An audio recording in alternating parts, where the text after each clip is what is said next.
Moi Markus. Moi Oona. Arvo mitä? Faktat sattuu. Ja fiktiot kutittaa. Oliko toi hyvä? Joo. Noniin. Heti alkuun me halutaan kiittää teitä kaikkia tosi paljon kaikissa kommenteissa, mitä me ollaan saatu. Ne on ollut tosi hyviä, tosi mieltä avartavia ja osa on ollut myös aika hätkähdyttäviä. Mutta kiitos niistä kaikista. Ehkä kaikista isoin asia, mikä nyt tällä hetkellä on tapetilla, on se, että mitä Oonalle kuuluu, mitä Oonalle on tapahtunut ja mikä tämä pitkä tauko somen suhteen on Oonalla ollut. Joten tänään me puhutaan nyt siitä. Kyllä. Heti alkuun, Oona, mitä sulle kuuluu? Ei, mä en kysy vaan mä kysyn, että mitä sulle on tapahtunut? Mitä mulle on tapahtunut? Mulla on tapahtunut vaikka ja mitä. Okei, no toi on aika hyvä vastaus, mutta nyt kun kuitenkin, tiedätkö, ihmisiä kiinnostaa. Okei, haluat jotain nyt niinku syvempää. Joo, kato nyt räntätään. Haluatko mennä niinku... Räntätään. Okei, no niin, räntätään Oonan elämää. Ja sit sen jälkeen sitä voidaankin räntätä jossain muualla. Kato, sitähän räntätään, mutta mennään asiaan. No niin, mitä mulle tapahtui? Mistä mä aloitan? Aloita siitä, kun me viime videossa me puhuttiin siitä, että sulla on kaksisuuntainen. Ja se on saanut tosi paljon kommenttia ja tosi paljon kiitosta, että ollaan puhuttu tästä avoimesti nimeltä ja näin, niin mennään siihen. Okei, mitä sä haluat tietää sitten? Koska se diagnosoitiin sulla? Se diagnosoitiin mulla. Mä sain virallisen diagnoosin kesäkuussa. Oliko se niin, että sulla epäiltiin joskus aikaisemmin tai että oli joskus aikaisemmin jotain viitteitä siitä? Siis kun mähän on mennyt, todennäköisesti mulla oli pientä masennusjaksoa, kun mä olen mennyt 2021 keväällä terveyskeskukseen, että kun mä en vaan jaksa. Ja mä en tiedä, mua vaivaa joku, mutta mä en tiedä mikä mua vaivaa, mutta mä en vaan jaksa. Sitten hän se laittoi mulle lähetteen psykiatrian poliklinikalle. Ja mä olin silleen, että no ei mulla nyt päässäni vittu mitään vikaa. Ei tietenkään. Sitten mä olin ihan silleen, että mä niinku, ei mulla mitään vikaa. Niin. Mut voin mä siellä nyt käydä. Niin, ihan muuten vaikka. Ja kun mä menin kipujen takia, siis sen takia, että mä en jaksa ja sitten se, että mä en jaksa mun kipuja. Ja sitten hän laittoi mut koppatohtorille. Ei, mutta toi on hirveän hyvä. Joo, mun mielestä se oli vähän niinku loukkaus. No, mutta sitten kun mä menin sinne, niin sitten se psykiatrian lääkäri kysyi multa, että miksi sut on tänne laitettu? Ja mä olin silleen, että no kun en nyt itsekään tiedä, että ihan kipuja menin valittamaan ja sitten tänne lähetettiin. Että kai mus sitten jotain vikaa on. Ja sitten lähdettiin tekemään testit ja kaikki ja todettiin ADHD. Ja mähän siis sain, kato kun oon niin hyvä. Kato, sä oot niin loistava. Mä oon niin hyvä, että mä sain siis silloin siitä kaksisuuntaisosiosta, niin mähän sain täydet pisteet. Ei, lukematta. Hyvä. Joo, mieti. Siis Lukematta otetaan heti. Sille. Lukematta. Pikku kahvihörpyt. Se on huonosti se korkki muuten. Ei, mutta kato, ei se mitään. Joo. Niin, niin ihan sain lukematta täydet pisteet. Toi on hyvä. Mutta se jäi roikkumaan, koska siis mä en saanut sitä diagnoosia silloin ja mulla ei epäilty sitä, koska mulla ei ollut semmosia kausia. Niin. Ne ei ollut vaan niin kuin suuria. Ja mä en muistanut selkeitä. Niin. Silloin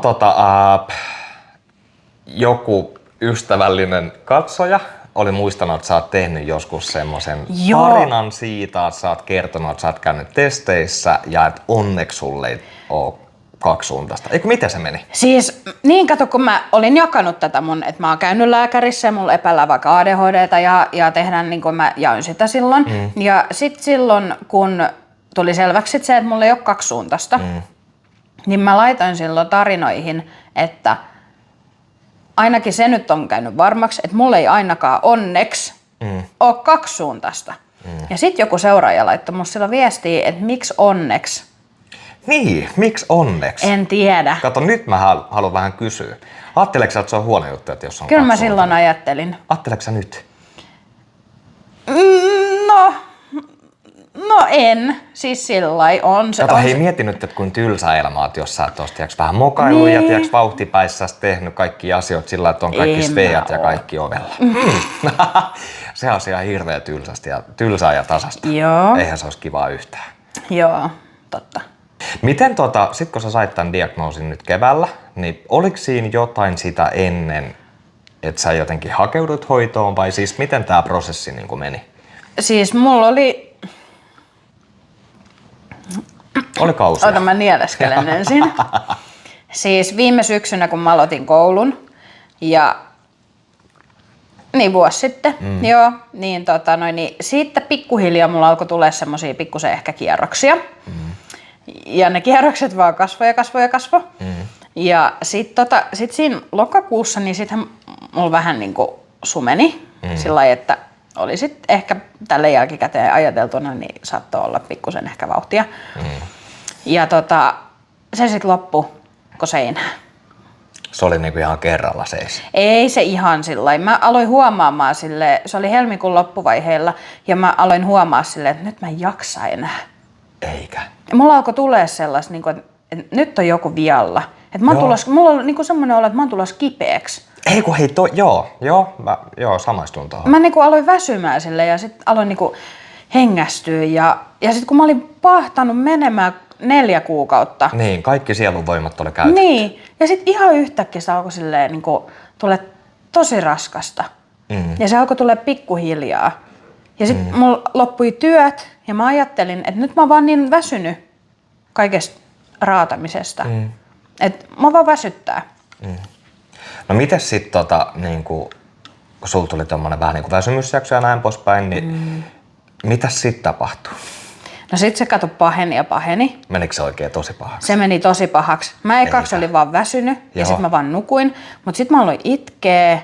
Ja Toi sit on muuten paha. Joo, ja mä en edes huomannut sitä itse. Joo. Mä en niinku tajunnut, että mä itken joka päivä. Oliko sulla vähän niinku silleen, tiiäksä, että tosi pienet asiat sai sut itkemään? Joo, ja mä olin tosi ahdistunut. Joo. Ja sit mulla alkoi tulla ihan hirveästi kaikkia yliajatuksia, siis ihan hirveästi. Joo, ne on pahoja. Mä tein ihan hirveitä semmosia niin kuin pilvilinnoja. Joo, kato siis mähän muistan itse joskus, mulla on ollut kausia, siis mä olin varmaan töissä muun muassa, siellä oli kaikilla ihmisillä oli joku juoni. Et ne yrittää saada potkut mulle. Joo. Ja kato, mä rupesin taistelemaan vastaan heti. Selvisi, että ei heillä ollut mitään juonta. Kato, mulla oli ihan omat kuvitelmat. Mä olin niin, tiedätkö, uupunut. Joo. Ja sit kun taistelin vähän vielä, niin uivun lisää. Joku, en tiedä. Banaanikärpäinen vai nähdäänkö harhoja? Kato, mehän nähdään. Kuuluu sairauteen. Joo, kyllä.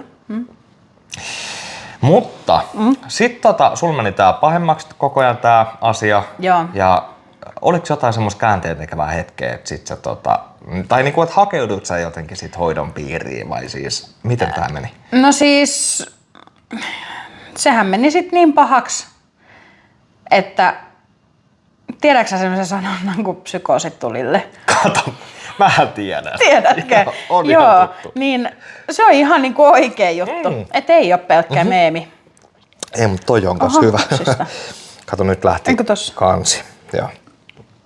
Joo, niin ei oo pelkkä meemi se. Ne oli sit ihan pikku psykoosit tulilla. Joo, meni ihan sit psykoosiin. Eikö toi on kauhean hyvä?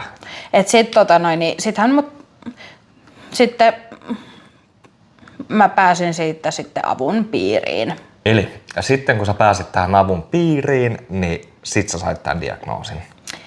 Kutakuinkin. Ei mennyt heti. Mulla meni siinä varmaan 3 kuukautta ennen kuin mä sain diagnoosin.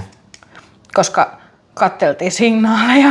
Kato, siinähän katsellaan. Joo, ei se ole yhtään nopea prosessi. Aloitettiin mulla 1 lääkitys, mutta se oli sit ihan hirveetä. Joo, ne ei aina onnistunut lääkityskokeilut. Ei. Lääkitykseen puheen ollen viime videossa mä sanoin, että mä syön 9 tablettia päivässä. Siitä on noussut ihan hirveästi keskustelua ja tullut kommenttia. Mä puhuin videossa ensimmäisen kerran 9 tablettia päivässä. Sitten mä vahingossa puhuin 11 tablettia päivässä. Niin mä korjaan nyt virallisesti. Syön 9 tablettia päivässä ja en aio kertoa, että mitä tabletteja ne on. Mut joo, sulla kokeili. Oi. Sä sanoit äsken, että sulla aloitettiin joku lääkitys. Huomasit sä mitään eroa tavallaan niin kuin siihen aikaisempaan tämän lääkityksen myötä? Oliko siinä mitään? Joo, huomasin, mutta se oli tosi huono se lääkitys. Niin sitä nostettiin koko ajan sitä annostusta. Ja sitten kun sitä nostettiin liikaa, niin se hittasi yli. Ja sitten mulla alkoi tulla taas niin kuin kauheita ahdistuskohtauksia. Mutta sehän monesti menee niin, että siinä menee tosi pitkä aika ennen kuin löytyy semmoinen sopiva lääkitys. Mullakin meni itsellä about vuosi että löytyy semmoinen hyvä lääkitys, millä saa pidettyä menon tasaisena. Joo, niin kato, kun mullahan sit vaihdettiin lääkitys. Joo. Mut kato, sitä mä olin sitä mieltä, että mä en tarvii sitä lääkitystä. Ei, joo. Siis kun toikin on tosi mulla oli nyt, tyypillistä. mä sanoin sille lääkärille, että itse asiassa, silloin kun mä sain sen diagnoosin, ja sitten hän vaihtoi mun lääkitykseen, niin mä sanoin sille, että itse asiassa, että kun mulla on nyt sellainen tilanne, että mä en niinku tarvii lääkitystä. Että mulla on nyt aika hyvä, että mä nyt tulkitsen näitä ja tarkkailen näitä signaaleja. Ja toi on hyvä. Joo, että silleen jälkikäteen nyt ajateltuna, niin musta saattoi olla silloin vähän niinku kierrokset nousussa. Kato joo. Kyllä mä vähän olin havaitsevinani jotain Olitko? Sellaista. Joo.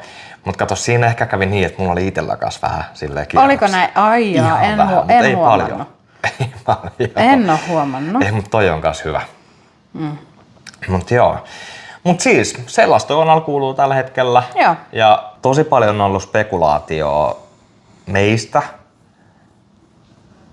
Ja jatkakaa vaan samaa rataa.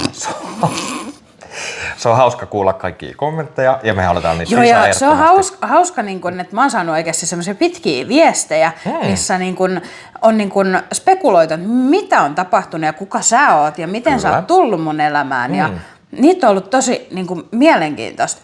Pitäisikö